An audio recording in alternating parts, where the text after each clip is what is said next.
Hey guys, so today I'm here with another Starcraft 2 broadcast. This time I'm actually going to be casting a game between two pretty high level players. We do have jookToJung, who is spawning as the Red Zerg. I'm sure a lot of you are familiar with jookToJung. He is a really high level Zerg player from Korea.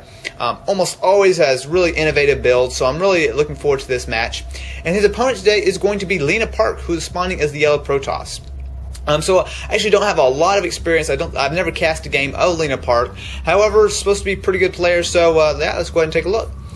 So actually this map is going to be, of course, as you might have guessed, a Zerg versus Protoss, and the map is actually Blistering Sands. So I've said this quite a few times, and I'm just going to say it one more time. I do love Blistering Sands. It is a really fun map to watch. Almost always epic games on here, so should be fun. Of course, you do have to contend with the backdoor rocks as well as the Zelnaga watchtowers.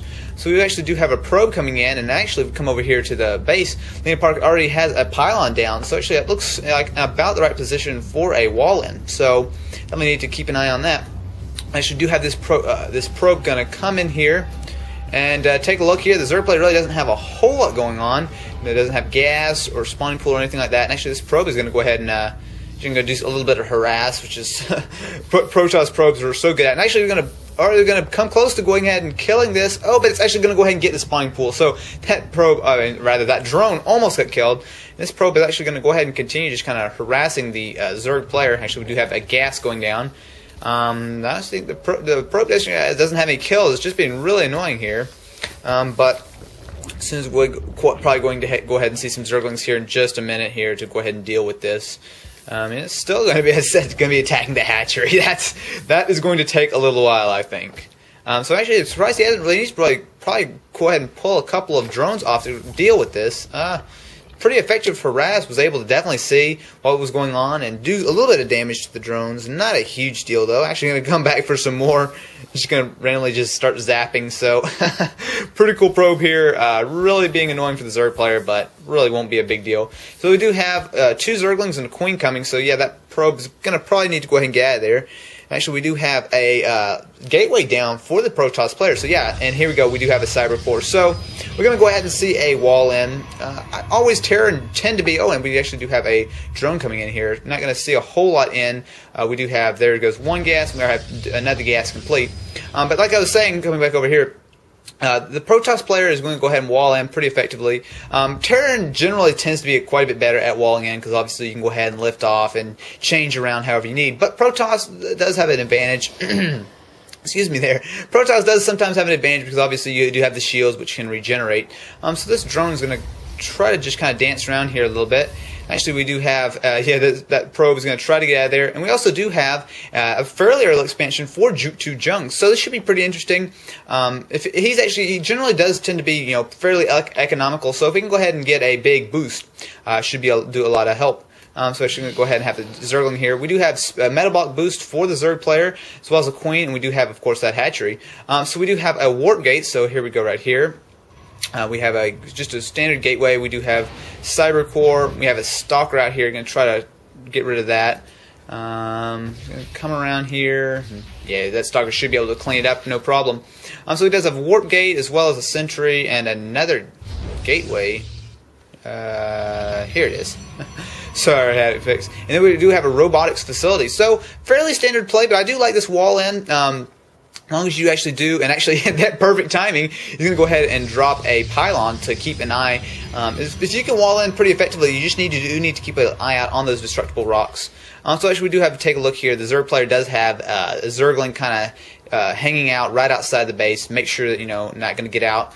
We have an Overlord over here, and we actually do have this, which is about to start, really ramping up production. We do have Queen kind of coming over here. So definitely going to need to keep an eye on that. And actually, we do have quite a few Zerglings. And of course, the metabolic boost is done, and they are very fast. So I'm just going to go ahead and take a look here. He doesn't really have a whole lot, although there we do have that Stalker. And I'm just going to point out, I love the look of Stalkers, the yellow Protoss Stalkers. They look so cool like that. Just kind of something. And actually, we do have a sentry there. Nice positioning by that sentry going ahead. Has nice view, but you're going to kind of hang out here. So let's see here. We do have a warp gate. So a warp gate as well, as we can go ahead and warp in a stalker. So this should be between the wall and that sentry. Nice positioning on that. Should be able to keep these Zerglings out. But we do need to keep an eye on. Actually, we'll take a look at the income right here. It's fairly even for both players. jookToJung, even though he has a slight harvester disadvantage, he is a little bit ahead in the minerals, but they're actually pretty close here.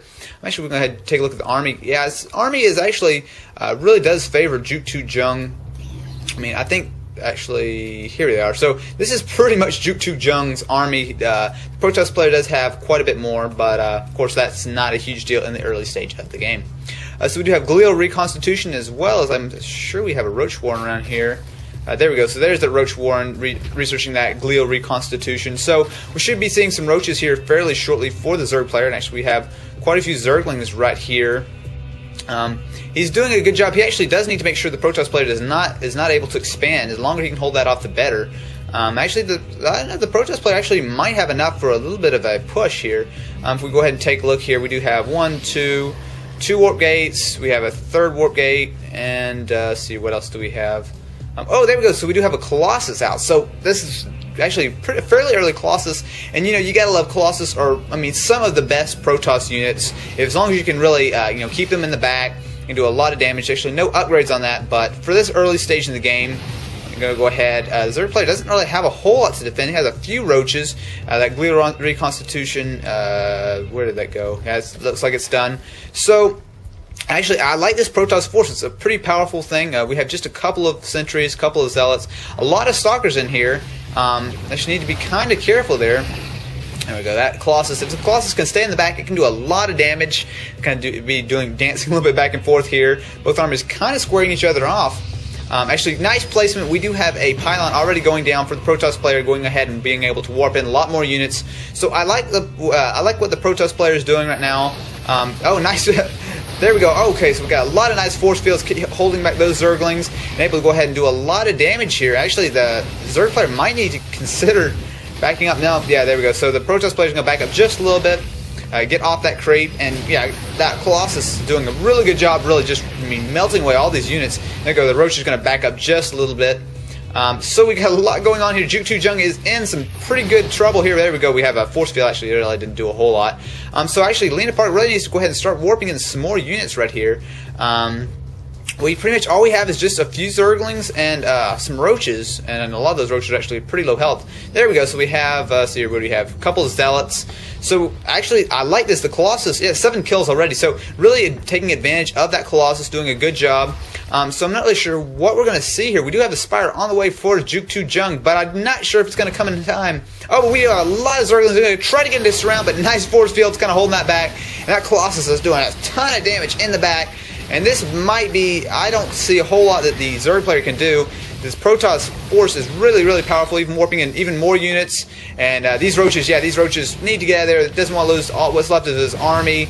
And yeah, it does not look good for the Zerg player right now. That Colossus is doing a lot of damage. Even these Queens trying to defend, but they're both actually transfusing each other nicely there.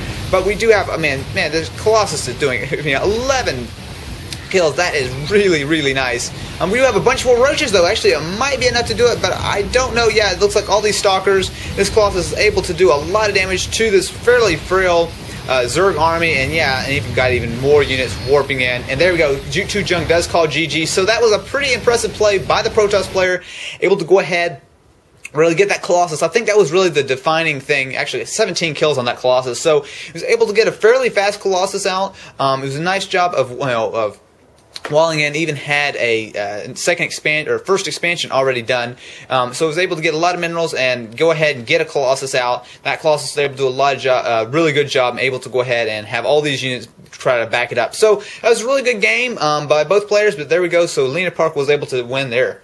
So anyway, guys, if you enjoyed, feel free to subscribe. I will be, of course, doing lots more StarCraft 2 commentaries in the very near future. Anyway, thanks for watching.